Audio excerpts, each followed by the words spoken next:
President Trump is on his way back to the United States following this state visit in the United Kingdom. He did answer questions from reporters aboard Air Force One. Let's take you out to these comments. Good time, everybody. We had I think it was a really good day and a half. Very intensive. Any questions? What was the best part? What was the best part? I don't know. I think being with King Charles, he's a wonderful guy. Got to know him very well. I knew him before, but now I know him a lot better. The artwork. I saw more paintings than any human being has ever saw, and statues, but they treated us great. They treated our country great. And that, I view that as being really respect for our country the way they did it, because last night was beautiful. And, you had the biggest business people in the world there. That was respect for our country, yeah. Mr. President, have you had conversations with I'm trying to skip. Have you had conversations with Secretary Rubio or any of your military leaders about possible regime change in Venezuela? No, I haven't. You haven't had any discussions about plans or how to make it happen? No, I haven't. Mr. President, you mentioned in your remarks at the press conference something about Bagram and bringing it back to the U.S. I'd like to get Bagram back. So how are you planning to do that, sir? They need a lot from us, and I'd like to get it back. It should have never been given. Bagram should have never been given the air base. That was gross incompetence to give that up. It's one of the most powerful bases in the world in terms of runway strength and length. The strength and length. You could land anything on there. You could land a planet on top of it. Can you imagine they gave it up for nothing? Just, let's leave. And it's an hour away from where they make their missiles, China. Mr. President, it's been a month since you're meeting with Putin. Is it time to call for a ceasefire? It's been a month since you're meeting with President Putin. Is it time for a ceasefire to call? It doesn't feel like it. But at the right time, if I have to do it, it'll be harsh. Mr. President, can I ask a question about something you said earlier this week? You said, Mr. President, regarding Antifa, what you posted. Who you with? NPR, sir.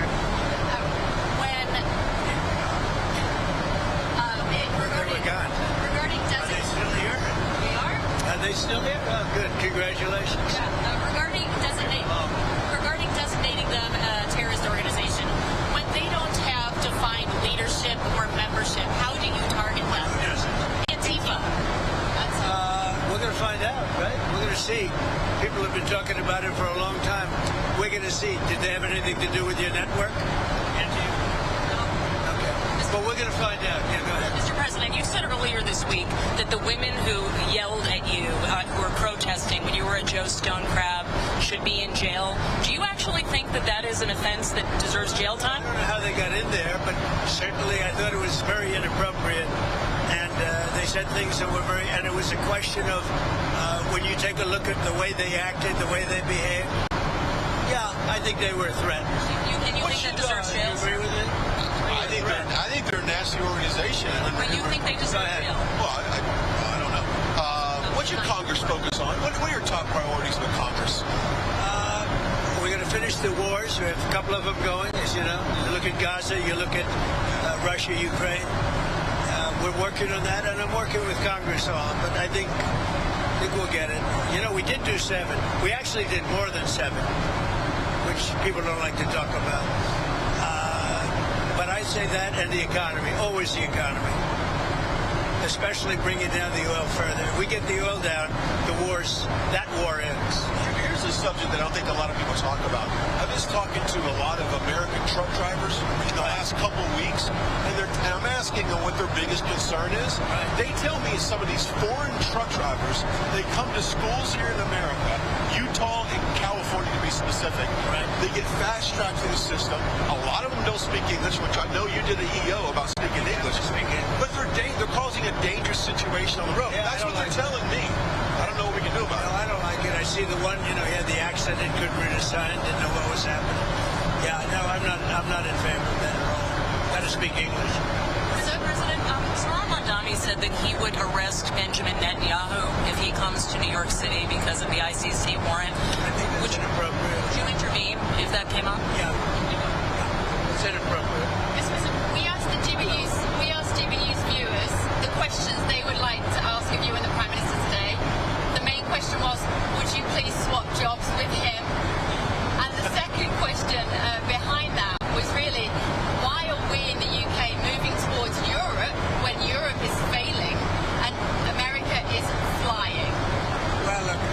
think the UK has a tremendous asset known as the North Sea.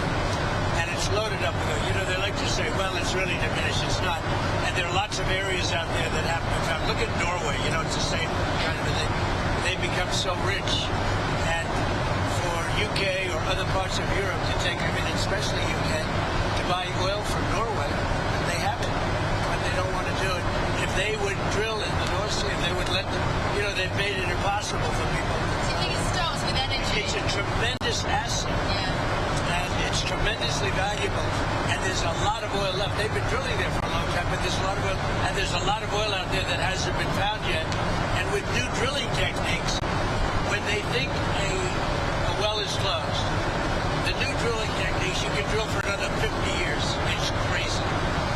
It's such a valuable asset, and instead they're putting these stupid windmills all over the place. And every time you put up a windmill, it costs the country billions of dollars a year to have that horrible thing turn. It's ugly, it's bad for the environment, it kills the birds, and beyond that, it costs a fortune. And you should make money with energy, you shouldn't lose money. With windmills you lose, including those massive solar fields, that take up all the farmland. And they're black plastic from China. You ever see what happens to a bird when the birds land? They get fried because it's hot. So you don't need a saucer. You don't need a stove.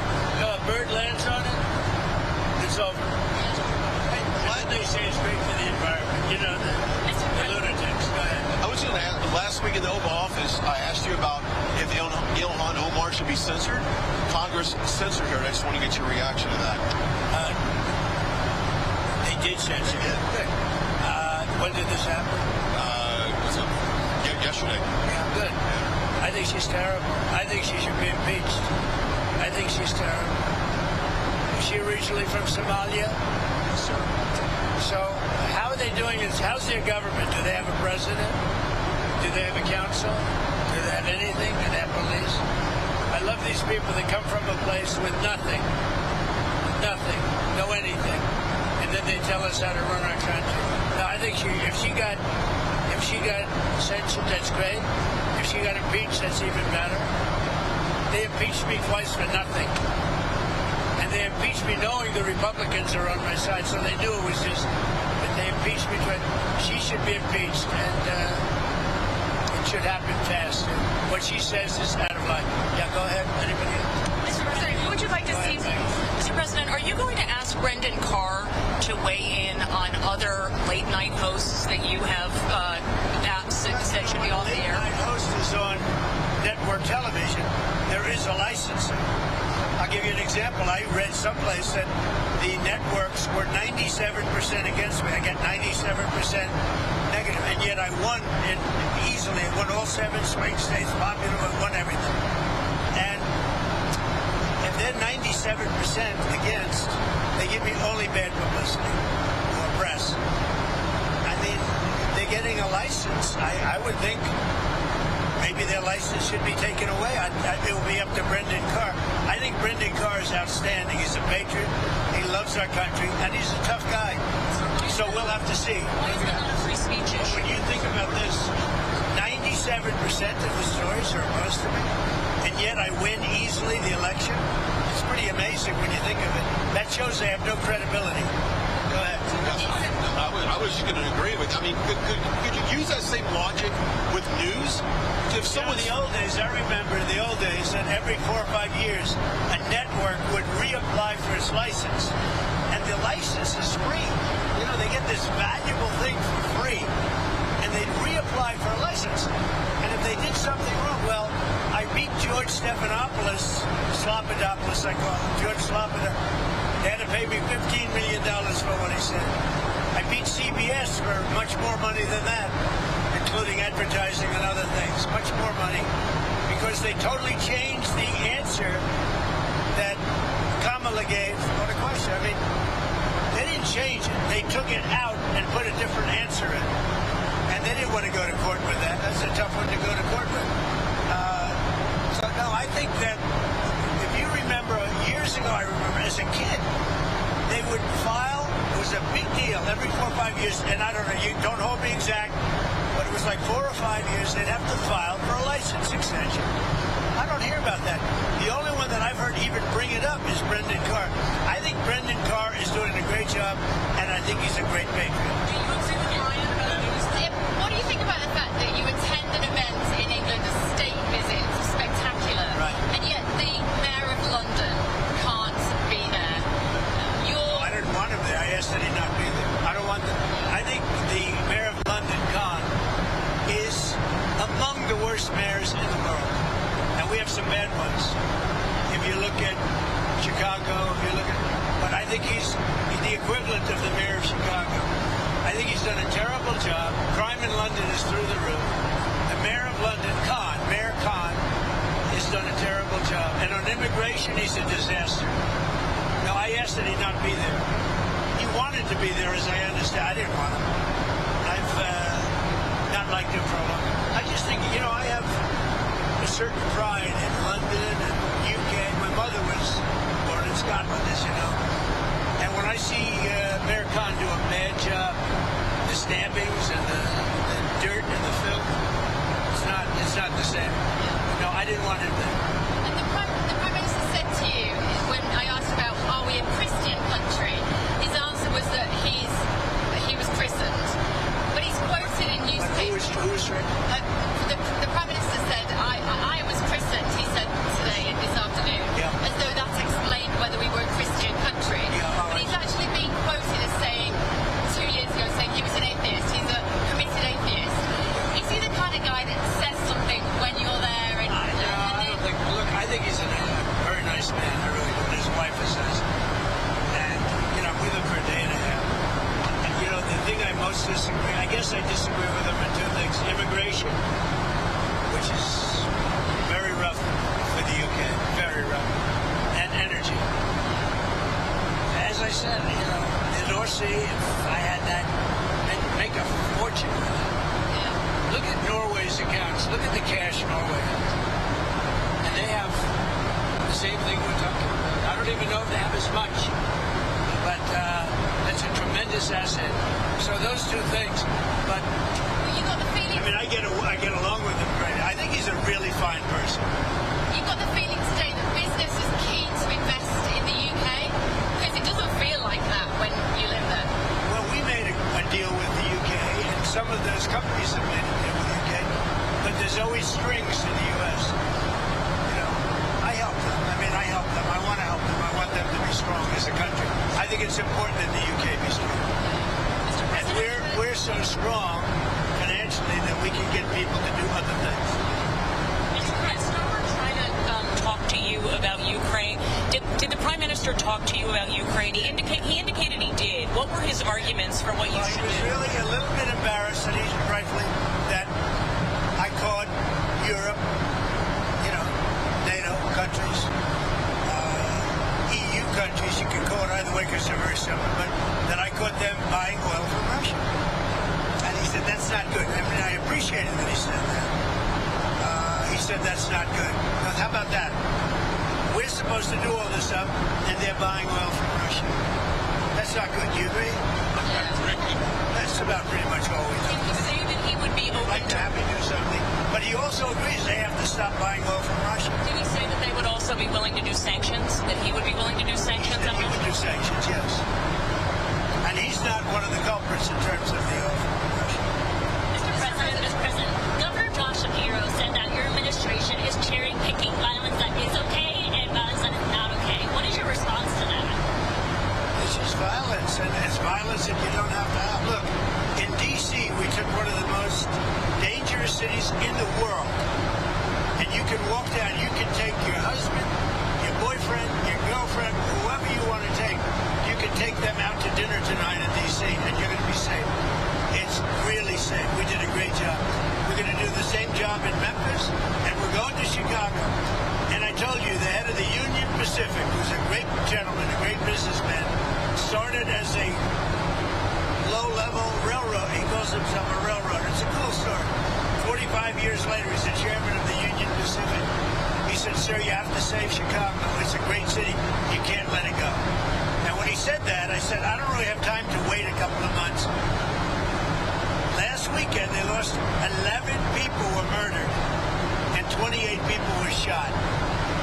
That's not shot at. That means actually in. 100 were shot at and missed. That's what I call dangerous. And Pritzker's going out and saying, we've got crime under control. Now, it went down a little bit because for 4 months, 5 months ago, I put the FBI there. They've done a good job. But that's limited what they can do. What you really need is our big, strong soldiers to get them into shape. We're not letting Chicago fail. And we're going to get started in Memphis. We'll be very successful, just like we were in D.C. And we're going to have to stay in D.C. for a while because, you know, you leave, people have a tendency to come back. Now, remember, we took 1,500 people out of there, pretty permanently out of there. We took career criminals, really bad murderers and other things. We took them out of D.C. They're not coming back. You don't take them. If they come back, you're just wasting your time. So we took them out, and they're not coming back. We brought many of them back to the country from which they came. What Biden did to our country is not even, it's not believable. And to me, that's worse than the inflation he caused. It's worse what he did to our country by allowing 25 million people, which is the real number, to come in, many of whom should never be here, by emptying jails into our country and emptying mental institutions into our country. What Biden and his people, because I don't even think it was him, I think he didn't know what was happening. But what the radical left group of people did to our country will never be forgotten. Okay, have a good trip, everybody. One more. Just one last question. Who would you like to see replace Kimmel? Who would you like to see replace Kimmel on late night? Well, a lot of people, anybody could replace him. The guy had no talent. Kimmel had, look, he was fired, he had no talent. He's a whack job, but he had no talent, and more importantly than talent, he had no, because a lot of people have no talent, they get ratings. But he had no ratings. His ratings were worse than Colbert, I think. They got rid of Colbert, which was a good thing to do. And look, that's something that should be talked about for licensing, too. When you have a network and you have evening shows and all they do is hit Trump, that's all they do. If you go back, I guess they haven't had a conservative on in years or something, somebody said. But when you go back and you take a look, all they do is hit Trump. They're licensed. They're not allowed to do that. They're an arm of the Democrat Party. Thank you, everybody. Thank you. Have a good flight. Fly safely. You know why I say that? Because I'm on the flight. I want to get home. Otherwise, I wouldn't care. Can we just have one word on how beautiful all the women looked last night? Caroline and your wife and Well, I'm not Catherine, allowed to say that politically because it could be the end of my Give me career. permission to say it. However, I'll say it anyway. The women look beautiful. You look beautiful. Thank The women look really beautiful. You're right. Our superstar over here looked great. Looked beautiful. That's Caroline. Amazing too. Has she done a good job? Yeah, What did you eat, by the way? Everybody was great. Even the men looked beautiful, okay? It's hard not to look beautiful in that room. That was one of the coolest rooms. That room was built for a table. But the table happened to carry 200 people. You know, it's like, What did you eat? What did you eat? whatever the hell they served. I don't know. Whatever they served, I had. You have a Diet Time Coke? with Princess Kate. Did Melania enjoy her time with Princess Kate She did. today? She thought she was great. I did too. I sat with her last night. Melania went with her today. She thought she was great. A very wonderful person. She went through a lot too. But hopefully that's all gone. You know, that's she was great. William is wonderful. I've known him from before. And I knew Charles as a prince, and I now know him as a king, and he's doing very well. It was a lovely trip. And I thought the press was really nice. It was beautiful. You know, I watched this morning. I watched a little bit last night. It looks so beautiful. Like from a different age, right? Yeah, exactly. Not an age of trouble. But we're getting rid of the trouble. Thank you very much, everybody. Have a good flight. Thank you. Thank you. Well, I hope you had a good time. You're just listening in there. President aboard Air Force One on his return trip to the United States following this state dinner, the state visit to the United Kingdom. So we're following it all very closely here on Live Now from Vox, and you heard there him talking about a variety of topics, including Jimmy Kimmel being pulled, suspended by ABC Disney, also talking about the crime crackdown in the United States, particularly there in our nation's capital. He also said, hope everyone has a safe flight, and he might be mentioning and referring to what happened to him on his way aboard Marine One. This a post from Christian Dade Talk, obviously covering the White House and the president saying breaking Marine One was forced to make an emergency landing while both POTUS and FLOTUS were on board en route back to the London airport. The press secretary, Caroline Levitt, said, quote, due to a minor hydraulic issue and out of an abundance of caution, the pilots landed at a local airfield before reaching Stansted Airport. The president and first lady safely boarded the support helicopter. And of course, they immediately followed. And I don't believe any of the reporters aboard Air Force One knew it at that moment, because potentially we could have got some questions about it. But a live picture right now there in the United Kingdom at London as it's about 10 p.m. local time there. So obviously they are en route back to Washington, D.C., back to the United States, and there were potentially some complications with a Spirit flight on the way over there, now Marine One, while in the United Kingdom. So just a quick trip. He said it was an eventful one, a successful one, meeting with King Charles III, meeting with the Prime Minister, Keir Starmer of the United Kingdom.